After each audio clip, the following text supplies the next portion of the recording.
Alright gamers, welcome to my top 8 ADCs video for patch 13.10.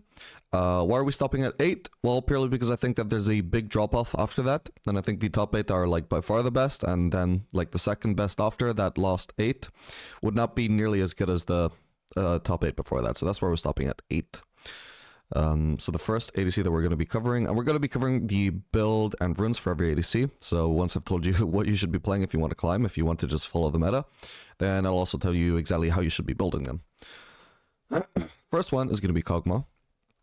Kog'Maw is really good on this patch because of the Ginsu's changes. Like we've mentioned before that on hit is really strong right now, crit not so much. It's actually probably better than we expected. It seems like crit win rates have gone up a little bit overall, to the point where Riot are actually gonna go through with nerfing Jinx in the end after all. But on hit definitely stronger at the moment. So the way you want to build Kog'Maw right now, there's pretty much two different versions that I think are just as good. So it's either Ginsu's Rush into Rune's, into whatever situational item you could want to cover. So either like Titanic Hydra for survivability, Shield Bow as well for survivability, although I would say probably Titanic is better. Bork for more tank busting, Kraken Slayer I guess also for more tank busting, and Wit's End for MR. And what you can do instead of that is Bork into Ginsu's, into Rune's. That actually looks like a really solid win rate. It probably is better. So one thing I've noticed is that Bork actually has a really good win rate on pretty much every ADC that could build it right now. Twitch has a really good Bork win rate. Even Vayne, who's considered really bad right now, her Bork win rate is actually okay. She wouldn't need buffed if her Bork win rate is actually accurate to her proper actual like Bork strength, you know? So it's just a pretty big trend that Bork win rates are really high right now. Bork Rush in particular, I mean. It's always seemed to do better as a rush than a third item for whatever reason. So this is what I would probably build on Kog'Maw right now.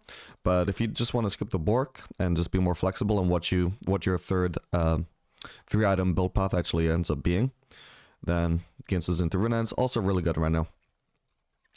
Then for the runes, obviously you want to run lethal tempo. Yeah, the highest win rate rune page and the most picked rune page are exactly the same, so that just tells you exactly what you want to use. You want to use Triumph with Legend Bloodline for the lifesteal. If you're going Bork, you can actually do Alacrity. This is not important. This is only important if you're doing Ginsu's Rush. Lost Stand, because I mean it's kind of, you can take a lot of damage on Kog'Maw and still be like, you can still be pretty safe on Kog'Maw even while low HP just because of his massive range, right? So you can be low HP and just dealing a massive amount of damage with the Lost Stand, just as long as people can't get onto you, which is not too hard to accomplish as a Kog'Maw, especially if their gap closes are down. And then you also want conditioning and overgrowth, because if people actually do get onto you, you want to make sure you're not getting blown up, because he is pretty squishy. And these will also synergize pretty well with the Lost Stand to keep you alive at lower HP for a little bit longer. But mainly it's just, regardless of whether you're using Lost Stand or not, these are just really solid on Kog'Maw. It's pretty good on hit users in general, because on hit users typically don't care too much about AD, because it doesn't scale with their on hit. So a lot of the choices that ADCs would usually go for are like Absolute Focus and Gathering Storm, or Eyeball Collection and Treasure Hunter. Kog'Maw doesn't care about any of these AD choices, so these are not so good, which leaves you either with Inspiration secondary or Conditioning, or Resolve secondary. And personally, I just think Resolve is better. Especially because Kog'Maw wants to rush Berserkers, so you wouldn't want Magical Footwear. Alright, second ADC on the list is Nilah. This list is not like necessarily an order of strength, by the way. These are just like the general top picks. I will try and make distinctions, but like I have not necessarily pre-decided an order. So Nilah's a little bit of a surprise, because it kind of felt like her core build got nerfed, but I guess she's just fat. Like the new guild force at the moment is just incredibly broken, so it seems she's really good with that. Collector is also a really good item for her, even though she kind of stopped building it just purely because the previous build turned out to be so strong. But now the Collector got buffed, she also really likes that, and she has no problem replacing Ravenous Hydra with Collector. So Guild Force into Collector is super strong right now. I actually noticed on previous patches as well, she had a really good lethality win rate, so that was something I intended to try out at some point. Never go around to it, but the trend is maintained onto this patch with the new Broken Youmuu's having a really good win rate on her as well. I would wager that Ghostblade is probably a lot more broken than Guild Force, so both are actually getting nerfed next patch, but I imagine Youmuu's is getting nerfed harder. So probably next patch, Gale Force will be the clear winner here of the two builds that you can run. But probably, like, for now on this patch, definitely Youmuu's into Collector is definitely a pretty solid choice. If you're doing crit, then what you can do is Gale Force into Collector, into Lord Dominic's if you just want to deal with armor. Otherwise, what I would generally do, I don't think I would gravitate towards the Lord Dominic's. I think I'd want to build some survivability, because that's pretty good on Nilah. So either Bloodthirster or Shield Bow. I think I would gravitate towards the Bloodthirster, although the win rate is probably a little bit inflated from people generally being a little bit more ahead compared to Shield Bow users, but I think both should be fine anyway. Revenant Sage is viable, but probably not as good as the crit options this late into the game. And Phantom Dancer should also be decent if you just want straight up raw damage. So maybe against tankier comps. But you know, if they don't have too much armor, in which case you don't necessarily want to do Lord Dominic's. For the crit choices, I imagine the build doesn't change too much. Yeah, so it's literally just the exact same build, except you rush the Youmuu's, and that's it. The choices are still the same. Lord Dominic's for dealing with armor, Bloodthirst or Shield Bow for survivability and lifesteal. Prowler's Claw, maybe that's an option, I'm not sure, but I would just stick to the crit options just to be safe, because we know those are good. And oh, actually, one thing to mention with Nilah as well is that Emax seems to have been pretty underrated since her release, I think. Unless it got buffed without me noticing. But I've noticed for a while that it has a really, really good win rate compared to Qmax. It's probably just straight up better. Maybe 3 points in Q into maxing E could be better. I'm not sure, but definitely Emax at the very least is just going to be super good. So the damage is actually not like the damage in extended fights is not much worse than Qmax, just because Qmax takes quite a few costs to overtake the Emax, and you can see the cooldown drops from, you know, per charge drops from 26 to 12, which is massive. So you gain so much more mobility when you max E. It's just crazy. So yeah, that is one thing to note. You probably want to max that. It's not too known. Still, only like 7.5% of Nilah players are doing it at the moment, but it's super underrated. And for runes, you want to do Conqueror. Seems like Alacrity or Bloodline are fine. Are we rushing Lifesteal? No, but we get Lifesteal either way, don't we, on Nilah? So, I mean, it seems like personal preference there. I think both are fine. Triumph, definitely want to run that over the alternatives. Always going to be the best. Last Stand is the most common. Coup de Grace is viable as well. I would personally probably just run Last Stand. And do people generally not run Resolve in her? I guess not. I think when I was playing Nilah, though, after her release, I was running Conditioning. No, what's the tree called? Is it Resolve? Yeah, it's Resolve. The green tree, where everything is green. I was running it for a second wind a lot because you would run into like double range bots a lot. If you're not going to take too much poke in lane, it's not quite as necessary, and you can just run Magical Footwear, which seems to have a really good run rate on her, so it might just be better in general. But also the most common option on her is Domination Secondary. I would probably just run Eyeball Collection over Sudden Impact. I think that's pretty much always better. Mainly because it even helps you like wave clear and farm better compared to Sudden Impact, which only does damage in fights and only after you dash. Eyeball Collection is a bit more of a snowball-oriented rune, obviously, but somehow also still more consistent, I would say, because the damage is more consistent when you actually have it. And then Treasure Hunter. Pretty solid. Ingenious Hunter seems to have a decent win rate. Maybe you could also consider running that, but can't go wrong with Treasure Hunter. It's always good. And that's everything covered for her. So we'll move on to the next one. So Jhin is really good right now because the new Gale Force is super strong. Youmuu's for lethality is also pretty decent. It seems like crit is probably edging it out at the moment, though. Infinity Edge also is probably viable on MS if you're not rushing it. At least it's pretty bad to rush compared to the Gale Force, which is a pretty good immediate power spike. But if you're doing Storm as a rush either way, then Infinity Edge slowly starts to scale up. I wouldn't say it's like what I would probably do on Jhin, though, unless you're facing a super tanky comp and maybe just want the extra DPS from Infinity Edge. What you want to do instead for the scaling of Infinity Edge is I would just start off with Gale Force, whether you're doing it first or second, and just get to your full build. And then if the game is going that late, where Infinity Edge is actually going to start outscaling Gale Force, then you can sell Gale Force and get Infinity Edge instead. It's funny because on previous patches it actually used to be the opposite, where you probably should have been considering selling your Mythic for Gale Force because Gale Force scaled so well. But now that it's keep competing with Infinity Edge, it's the opposite. Guild Force is like the strong early one, and Infinity Edge just scales a lot better. So you want to do the opposite. You want to sell the Guild Force for Infinity Edge late game, if that seems smart, if you need the extra damage, if you don't need the survivability. But generally, I would say it's the best option. But definitely want to rush the Guild Force, or, you know, build a second item, whichever. Both are fine. Most people are doing Stormwizard Rush into Guild Force. Seems like Guild Force Rush into Stormwizard has a pretty similar win rate. Both should be good. So I don't think there's much of a difference between those. And then regardless of which you're doing, your third item should probably generally be Fire Cannon. Still has really good synergy on Jhin. Gives you that extra range on the fourth shot, which is devastating. Collector, third item for just, if you just really hadn't want to snowball super hard, I suppose should also be decent. Bloodthirster, if you want some survivability, could also be decent. I probably wouldn't do Shield Bow, but the lifesteal from Bloodthirster will go really, really hard. So that's something worth considering. Also, you know, with the massive amount of AD. But definitely don't build this any sooner than third item, because it doesn't start scaling until level 12. So, I mean, ideally, you wouldn't even build it until fourth item. But obviously, even before it started scaling, the 18% lifesteal is already really, really, like, just a super strong stat. So at the very least, if it's going to start scaling at third item by the time you build it, if you're already level 12 by that point, it's not a bad time to build it. But I would say fourth item plus is when you really want to consider that. Obviously, Lord Dominic's if you're dealing with Armor Pen. The Essence Service seems to be viable, but I don't know when I'd recommend building it. Static Shift, surprisingly decent win rate. Maybe something to keep an eye on. Again, I don't know when you'd want to build it, but this is actually potentially pretty good. We'll have to keep an eye on that. Unfortunately, the Fashion build has been kind of killed. Like, it's not like it's bad. You can still stack as much attack speed as you want, but you're not going to find as much attack speed as you could on previous patches, which is really sad. So you can still sort of have the spirit of it by just doing Stormwizard, which also gives you a ton of movement speed.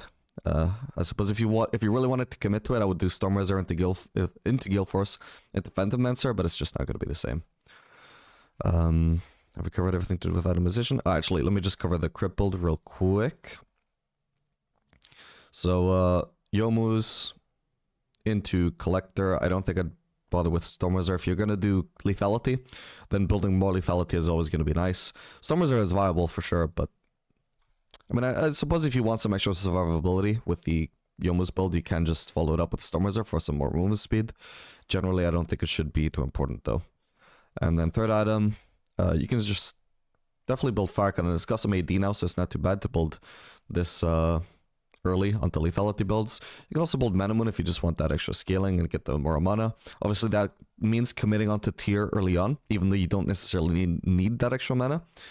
But it definitely pays off by the third item point. Lord Dominic's if you want to deal with extra armor. Stormwizard again if you just want that survivability, I guess. Edge of Night again, like, they could be good against something like Rek'Sai, I'm not sure. Well, not really against Rek'Sai, because you can just remove the shield with a smite before knocking you up. But I don't know, I typically don't use Edge of Night too much, so I don't think about when it's good, but you might find an opportunity if you actually want to put some thought into that. And then for runes, I think for both builds, for both builds, whether you're doing crit or lethality, Fleet Footwork is just going to be your standard default choice.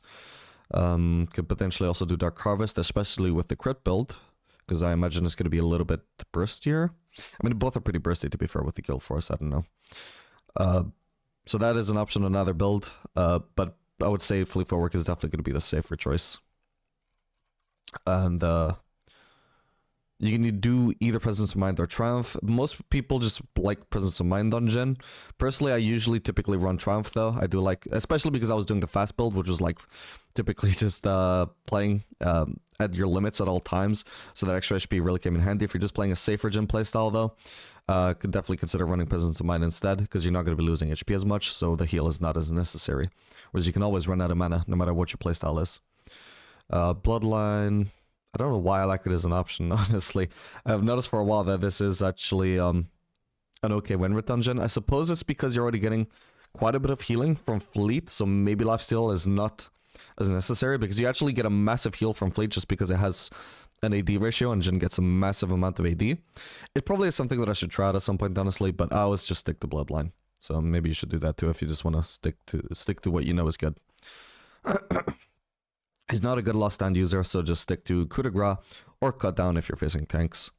And then pretty much always I would recommend either Celerity and Gathering Storm or Absolute Focus and Gathering Storm. I suppose Magical Footwear is decent on him as well, but a lot of Jhin players like to rush Swifties. So if you're one of those, don't bother, but it's definitely an option if you don't care too much for early boots. And for secondary with that, I would run either Futures Market or Biscuit Delivery should be good. Even Cosmic Insight is pretty underrated. Just get that lower flash cooldown, lower heal or ghost cooldown, whatever you're using. But the more consistent ones I would say are Biscuit Delivery and Magic and Futures Market, because you're not necessarily spamming your summoners off cooldown. But you never know when it's just going to have a massive impact, right? It's potentially extremely good. It's just kind of inconsistent. You can also run Domination. I don't know if I'd recommend it over Sorcery Secondary, but it's an option there if you want it. Just Eyeball Collection into Treasure Hunter. And again, Ingenious Hunter, it seems to be a pattern that any Guild Force user has a really good Ingenious Hunter win rate. I suppose that's just because Guild Force is just an extremely powerful active right now, because it does ridiculous damage compared to before, I feel like. But yeah, I mean, that's an option if you want to try that out. It's not too tested at the moment. This win rate could go down as it gets more sample size. But it for sure can't be bad at the very least. Should be competitive with other choices. Moving on, we got Misfortune. This is purely for Lethality Misfortune. This is not like Jhin where you can run either one. Lethality Misfortune is extremely good right now. Crit Misfortune, not so much. Maybe it would be a little bit better if people didn't keep building Kraken Slayer, because I imagine Stormwizard would be better. Wait, why are they not even doing Infinity or second? Yes, this one of it is okay. So, like, Crit Misfortune is okay if you're actually building properly. Probably. But the lethality build is just absolutely insanely busted. So that's definitely what you want to stick to at all times at the moment. So the build for that is going to be Yomu's into either Collector second or Menamun second. Most people don't bother with Menamun, but I think it's perfectly fine if you do want to run that. It's got a little bit of a better win rate, I believe, if you're doing Collector second into Menamun third. I don't think there's necessarily too much of a difference between them, though. I think it's probably just going to be personal preference, and the win rate would get a little bit closer with more sample size. But it's worth noting. So basically, both builds are going to be exactly the same, except your next item after Collector or after Menamun is going to be a little bit delayed with the Menamun build, obviously. But once you've got that core build, regardless of whether you're using Menamun or not, your next choices are going to be Lord Dominic's for dealing with tanks. But ideally, I would say Cyrilda's is probably going to be better, because you can get that perma slow with the Q, and you're going to have a decent amount of ability haste on your Q. It's really nice. And also, obviously, the synergy with your ultimate is pretty good as well. Getting the slow on your ultimate so people can't escape your ultimate ranges easily, and just making your ultimate just that little bit more devastating. Super good. Edge of Night, again, like I said, I don't typically use Edge of Night too much, but I know for Misfortune at least it's really useful for just making sure that people can't immediately pop your ultimate off if you happen to cast it in a risky spot. They'll need to take off your shield and then CC you to remove your ultimate. So it can be pretty good if you think you found a situation where that situation might arise where people can cancel your ultimate easily. Like, I don't know, maybe Bard ult. Yeah, I guess Bard ult, like global stuff like Nami ult or whatever. Anything like that should be really good to itemize Edge of Night against if you don't want your ultimate interrupted. Bloodthirster is also pretty good on lethality builds right now because it gives a ridiculous amount of AD. And when you're running lethality builds, there's not much distinction between AD and lethality, or just a ridiculous amount of AD. They both fill the same function in the build. Either way, the outcome is you do a lot of damage with abilities, right? So that's really good, and it gives you some survivability through the lifesteal. Definitely worth considering. You can run Axiom Arc. I don't know of any particular situations when I'd recommend it, but it could just be decent. You might want to experiment with that. Or if you just want to stay on the safe side and stick to the more proven items, I would say more just these 5. And I would say probably lethality builds in general is pretty nice to round it out with GA, by the way, as just a survivability item. Because there's like you wouldn't want to build shield as your survivability item, right? You could just do full damage as well for sure, but I would say lethality builds generally don't scale as much with damage item, with a full build of damage as crit builds do. So you don't sacrifice as much by going JO on a crit build as you do with crit, I would say, because crit basically synergizes with more crit, basically, but lethality doesn't have that, like lacks that particular synergy, which makes it less damaging to just go for something like GA, which only gives AD in terms of damage. And then for runes for lethality, I guess the options are either PTA, Dark Harvest, I suppose even Fleet could be viable, Arcane Comet, and First Strike are all options. The main options that are just for lethality and you would never use with crit are First Strike, Comet, and Dark Harvest. Particularly right now for the Youmuu's build, I would say that First Strike probably has a little bit more synergy with Youmuu's than the others do, because they work pretty similarly. So Youmuu's is all about like keeping your shards at full, full stacks until you're ready to deal that insane damage. So typically that would either be waiting until you find an opportunity to use the ER combo to deal insane AoE, or just a massive range one-shot combo if it's only onto one target. Or you would just save those shards until you get a Q bounce from a minion, which one-shots it and then bounces onto a champion and crits them, and you benefit from the full lethality from Youmuu's, which makes it deal insane damage. And First Strike just works the same way in both scenarios, right? You don't want to... It works the same way in the sense that once you've got First Strike up, you kind of don't want to waste it on just an auto necessarily. You would ideally want to save it for like a Q bounce or the ER combo. So that's some pretty nice synergy between them, and makes probably, I would imagine this has a little bit of a higher win rate. Yeah, so this was like a 56% win rate Youmuu's without First Strike. With First Strike, it's 57%. Duskblade is probably going to be second best. Yeah, has a little bit of a lower win rate. It's not too much of a difference. So I would say still personal preference, and I imagine Comet should still be decent as well. Yeah, 54%. So most people are using Eclipse with Comet for some reason. That's weird. But it does seem to be significantly worse at the moment than Dark Harvest and First Strike. So that's fair enough. But between Dark Harvest and First Strike, I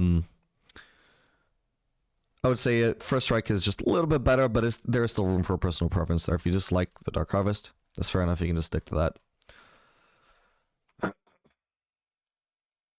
Alright, so for Draven. This is the next champion, it's Draven. Just like Misfortune, this is only for lethality builds. The lethality at the moment is much better than crit for Draven. So, you would basically, I think the best build path is going to be Essence Reaver into Youmuu's Ghostblade. And then your options for third item are either Collector or Bloodthirster. This is probably less one-sided in reality than it looks. I imagine that Collector users typically are more fed. Yep, you can see that it's typically built quite a bit sooner, even though it's not that much cheaper. So don't like put too much stock into the win rate difference between them. These are probably both equally viable as third item, I imagine. And it just matters, it just depends on whether you want the lifesteal for the survivability, or you just want Collector. Collector will deal a little bit more damage, but this is also going to have pretty decent damage because, obviously that passive is really strong. But again, it's mainly starts to kick in at fourth item. Third item is when it starts to kick in, but it starts to get really strong at that fourth item point. But a third item is decent as well. Definitely worth considering if you just already want lifesteal. No point delaying it. If you really need lifesteal, you wouldn't want to like delay that until fourth item because you're like, but it's not going to start scaling properly until fourth item. Doesn't matter. If you want the lifesteal, it's going to be decent at third item. Just don't build it any sooner than that. But again, like the most important thing is to not start building it until level 12. So if you happen to be really, really fed, to the point where you're finishing your third item at level 10, then I would definitely delay Bloodthirst till fourth item at that point. It just depends, because usually when you're finishing your third item, you would be level 12 by then. But obviously it's not every time, so try and be conscious of that. Yeah, you could also do Lord Dominic's if you need to deal with tanks who are building a lot of armor. This always has a terrible win rate, by the way, because it's usually built as a last resort if you're behind against tanks. Usually people are against tanks, but they're so ahead that they know they're going to win anyway. They don't even bother with Lord Dominic's, even though it should be the right choice. And they will win anyway, right? Because they're ahead. So the Lord Dominic's win rate is almost always deflated. Yeah, regardless of what you build as third item, you will always want Bloodthirster as part of your build. It's just super good on Draven because of having lifesteal, and Draven synergizes really well with lifesteal. By the way, why is lethality really good on Draven right now? It's just because partially because it's because Youmuu's is just incredibly broken right now. Partially also because Draven actually doesn't care too much for Infinity Edge as much as you'd expect.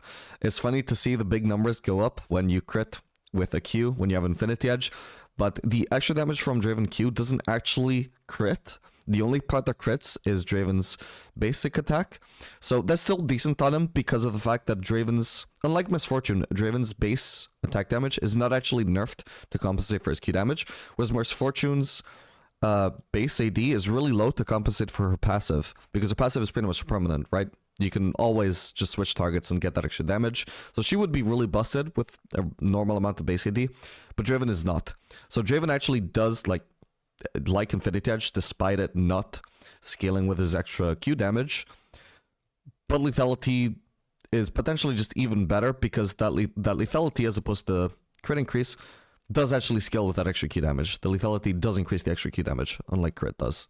So, that is why usually you would actually, in the previous patch, you actually saw lethality builds having competitive win rates with crit builds, even if crit was more popular. But at the moment when Youmuu's is broken, you can just see that it's just massively better than crit for Draven. So that covers the build, and so for the runes, most people are still using Lethal Tempo, even if they use lethality, I believe. Or maybe they... So I think actually... Hail of Blades probably is the best choice for lethality Draven. I don't know if it's the most popular though. No, so yeah, so I was right. So even when they're running lethality, most Draven players are still using Lethal Tempo. I would probably recommend Hail of Blades unless the enemy comp is really tanky though. Because you actually get to a point where you can easily two-shot any squishy. You can flash on them and just two-shot them. Obviously, your auto attacks are gonna come out much slower with Lethal Tempo than with Hail of Blades. If you have Hail of Blades, they can't even react. So it scales really well in terms of being able to create those one-shot combos. And in the early game, it's obviously a much better rune in general, just because it doesn't need to ramp up. It's just immediate. Gives you much better trading in lane. So I would say Hail of Blades just synergizes a lot better with this this lethality playstyle. And so you should probably just always run that, unless the enemy comp is really tanky to the point where you need that Lethal Tempo for the extra DPS. Then for the other runes, well, if you're running Lethal Tempo, you're doing the Essence Reaver first item, so you should just run Triumph. I wouldn't say that Presence of Mind is necessary, or you can also just do it overheal, because you're getting lifesteal, and you heal a lot from lifesteal because you're Draven. The axes heal for the extra damage, so you get a lot of healing, and therefore overheal is good. Bloodline, if you're not rushing a lifesteal option, which is what you want to do on this build, you don't rush lifesteal, so you want Bloodline. Coup de Grace or Last Stand should be decent, or cut down against super tanky comps, but I would say, like, Last Stand has the better win rate right now. I mean, I'm surprised it actually has such a high win rate. Maybe it's actually worth running over Coup de Grace. I would have expected them to be more similar. I don't know if that's a fluke in the data, or if it's actually just generally a lot better, so you can make your own judgment there. Last Stand is definitely good on Draven, though. For sure, you can't go wrong with running that. Then, what typically people run for the lethality, or sorry, for the Lethal Tempo one is Taste of Blood into Treasure Hunter. You could probably also do Absolute Focus into Gathering Storm. And then for the Hail of Blades build in particular, yeah, Taste of Blood again into Eyeball Collection. For sure, no other choices there. Into Treasure Hunter, you don't want to do Ingenious Hunter because it's not a Guild Force ADC, so there's pretty much no other choices here. You only want Treasure Hunter. And then the secondary here is just going to be Triumph into Bloodline every time, because I don't think there are any better choices here. There's no other tree, because if you're not getting lifesteal from Bloodline, then you're not getting lifesteal from anywhere until third item, which is unideal. So I would just always run this with Hello Blades. Next ADC is going to be Kai'Sa, so doesn't have an amazing win rate right now, but I would say her hybrid build is actually just really, really strong right now. When I built it, it just felt amazing. I've only done one game on it, to be fair, and tomorrow, actually, what I want to do, or well, later on today, I'm going to record a Kai'Sa video, a 4-hour video, so we can give that build a proper test. So I hope you guys are looking forward to that. But yeah, from what my one game where I tested it, it felt amazing. The build that I run, yeah, this is troll. No wonder it doesn't have an amazing win rate, actually. You don't want to do Lord Dominic's with this build. It doesn't matter that Lord Dominic's, the new Giant Slayer, deals bonus physical damage or bonus magic damage. Doesn't matter. This is a much smaller part of the item than the actual armor pen. And the actual armor pen is entirely not necessary. Because whether you're doing Nexus Tooth or not, you're doing an insane amount of magic damage. And you're not, like, the armor penetration is not amplifying that. Alright, the Giant Slayer passive only affects very particular targets. And you're not necessarily getting the full effect even against most tanks, right? A lot of tanks won't even have 2,500 HP more than you. They'll just have a lot of resistances. So I would never build Lord Dominic's with this build. You don't need it. You're also getting a bunch of armor pen from the mythic passive of Ginsu's, as well as magic pen. I don't think you need to build any pen whatsoever with this build. Third item, the best fourth item option I would say is Runeance. It felt amazing with this build. Does a lot more magic damage through the on-hit. And it just spreads around all of the on-hit that you've built. So that would be your passive, the Ginsu's, and the Nash's Tooth. And then it just felt amazing at this point. It's really insane. And then fourth item, I guess GA could be decent. Or I think what did I do? Did I do Rabadons? Or did I even reach this part of the build? I'm not even sure. But yeah, I mean, suppose Shield Bow, if you want survivability, is decent. I think I would probably gravitate towards Bloodthirster, because the AD is still really nice for your Q. GA, probably can't go wrong with that. Should be a pretty solid choice. Zhonya's, if, you know, there should be situations you can identify where Zhonya's is really good, like against Zed or Rengar, where you can just block the majority of their burst. But if you don't need it for those niche situations, I'd say there are better survivability choices.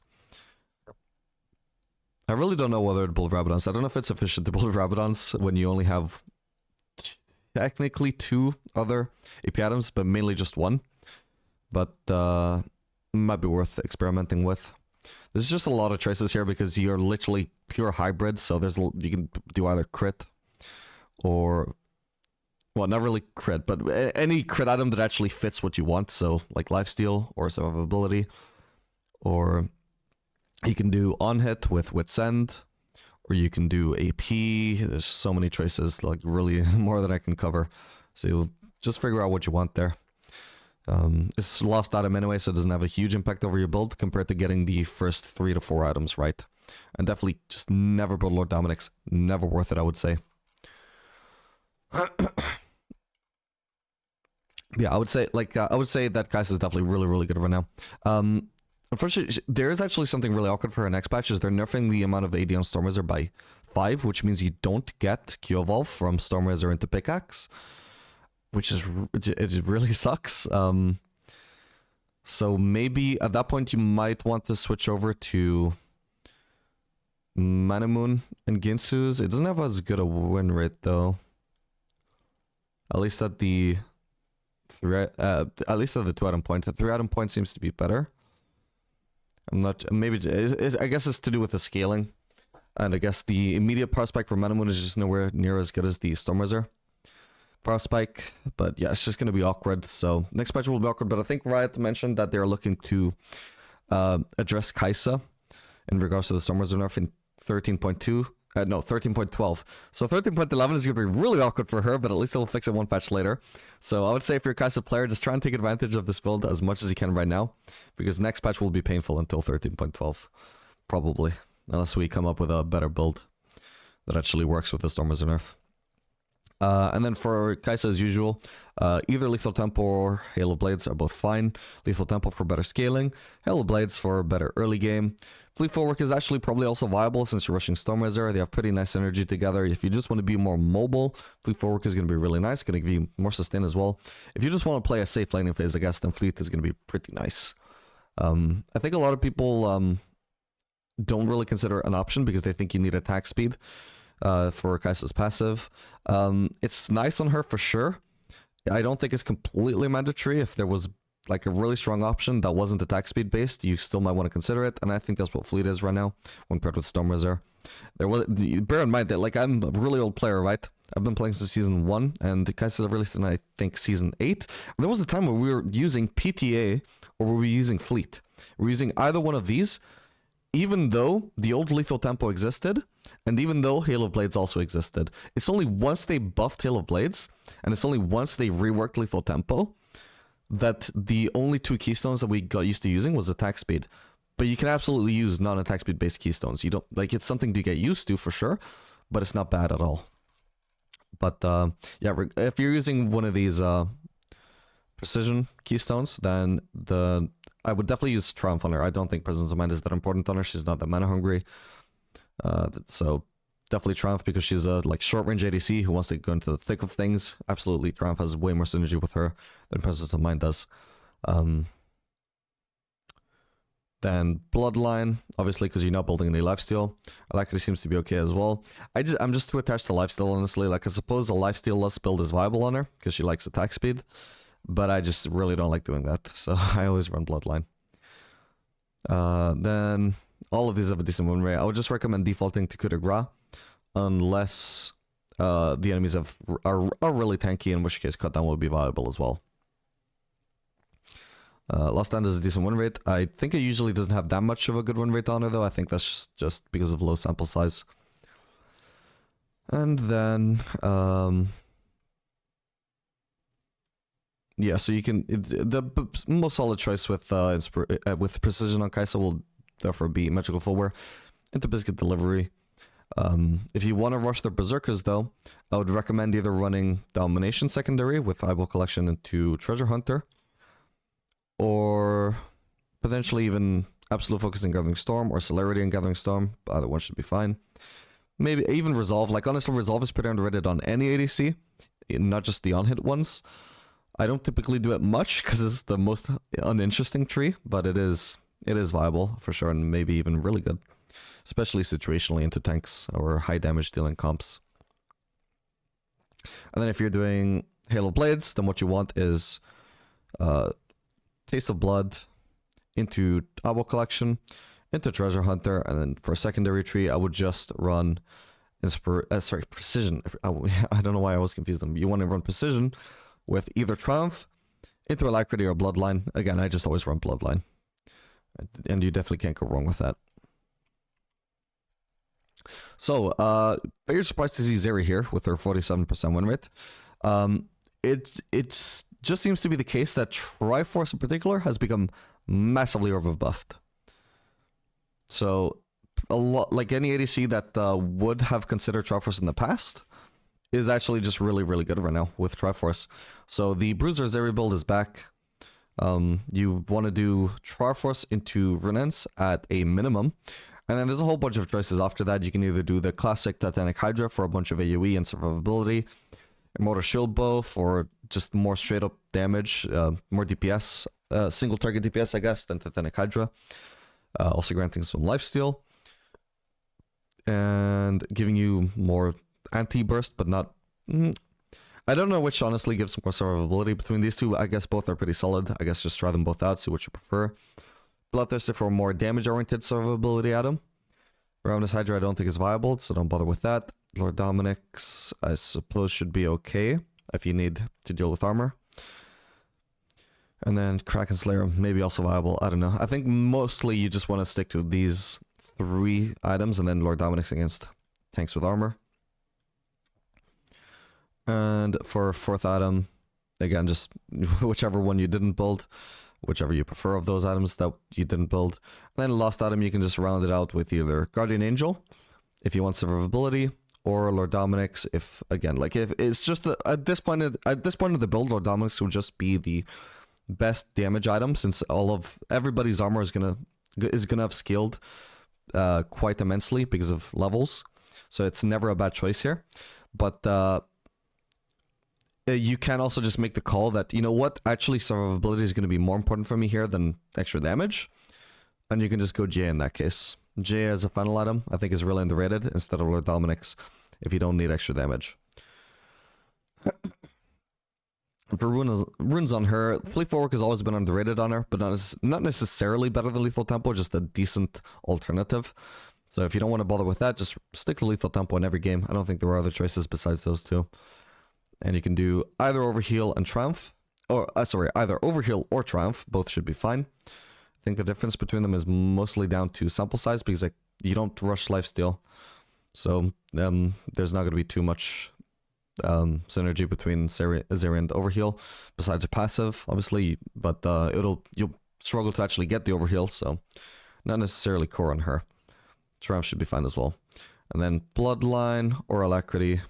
Seems like Bloodline is a really good win rate on her for whatever reason. I guess because you don't build any lifesteal on her at all, unless you do Shield Bow or Bloodthirster third, whereas a lot of people are doing Titanic Hydra. If you're doing Shield Bow or Bloodthirster though, you can consider the Alacrity more. But like I said, I mean, I always run Bloodline. I don't like not having lifesteal onto a third item, especially if I'm not going to be building lifesteal even a third item. And then again, either Coup de Grace or Lost Stand are going to be decent. Cut down, not so good on Triforce users. Definitely only consider running it if the enemy comp is going to be super tanky. But especially if you're running Titanic Hydra, it would be, like if you're a Titanic Hydra enjoyer on Zeri, it would be troll as fuck to run Cut Down. Alright, so bear that in mind. If you're considering running Titanic Hydra, if you know you frequently like to build it, never run this. Always run Coup de Grace or Lost Stand. Either one of them should be fine. And then for secondary tree, either Resolve is fine. Resolve should be, can't go wrong with that. Or you can also just consider running, I think Celerity with Gathering Storm is also pretty decent.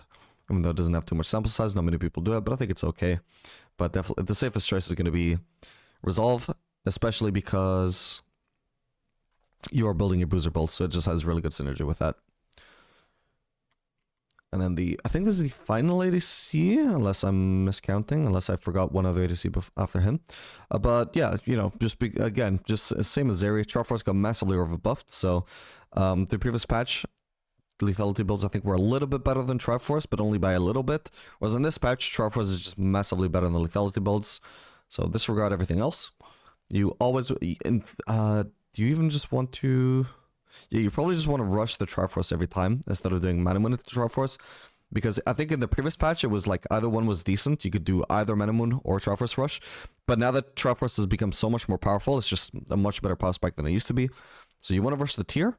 Sure. But then you want to do Jhin into Triforce every time. No other things that you would want to consider. Then for third item, your choices are just as standard would be Serylda's Grudge, whether the enemies have armor or not. It's hard to go wrong with Serylda's because of the slow and the ability haste. It's really nice on them. But if the enemies really don't have armor and you don't think that full damage is really the move, you can actually just go Ravenous Hydra, which is going to do a little bit less damage just because of not having armor pen. But it's going to give you so much lifesteal that it's going to count as having some survivability. It's going to make you harder to take down just by virtue of being always full HP until you actually get into a fight. And Frozen Heart is always an option for a third item plus.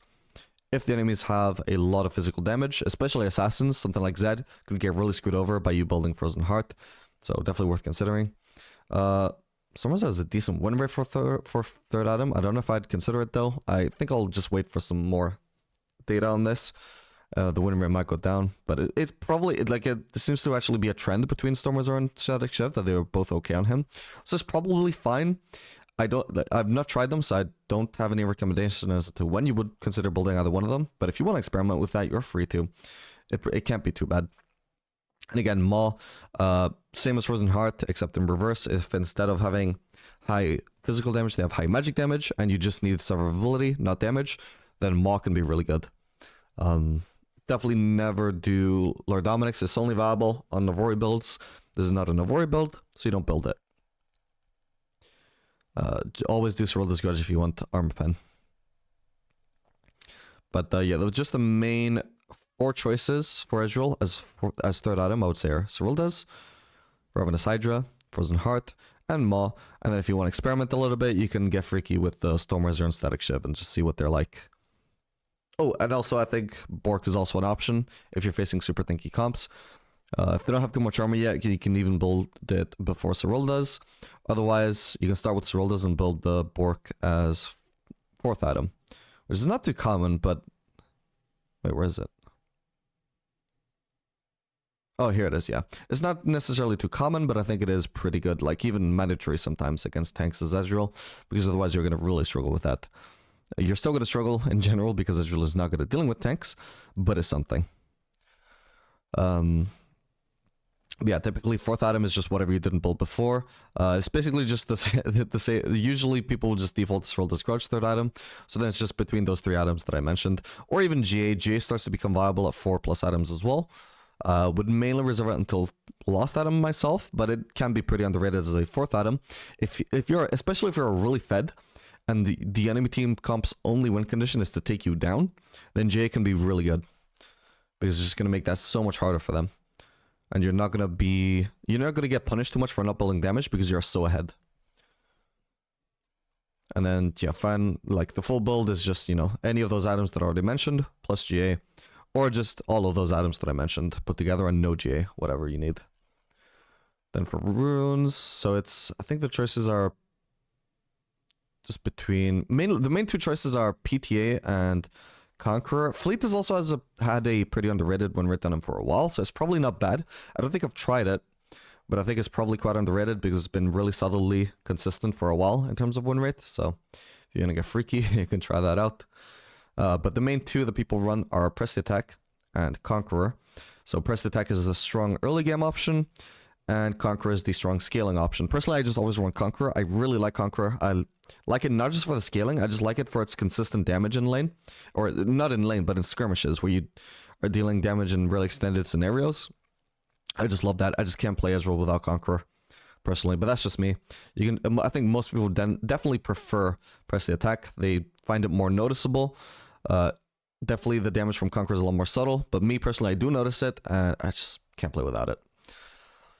But regardless of what you're running, secondary should probably be Presence of Mind. Triumph is viable because you stop having so many mana issues once you get a bunch of tier stacks, but you can still run out of mana. If you're like any build that doesn't build Essence Reaver can run out of mana, so I would personally do Presence of Mind every game, but it's not too bad to do Triumph. I don't know about Overheal. This might just be a fluke win rate. I wouldn't recommend it, but you can try it out if you want to.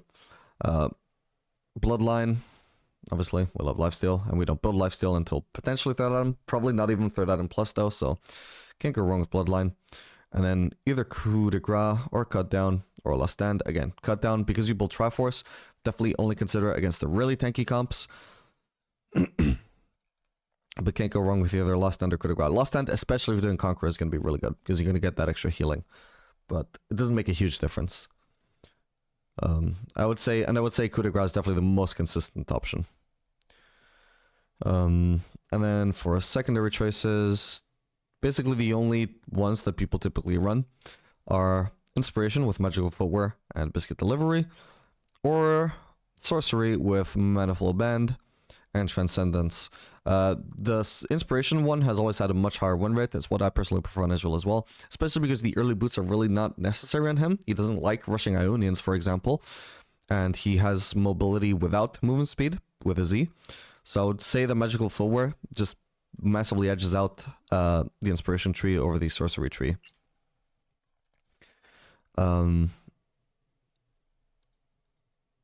Oh yeah, and something that I personally was running on Ezreal in my last Ezreal games was Futures Market over Biscuit Delivery. There was that bug recently where Biscuit Delivery stopped working, so they swapped it out for Futures Market by default.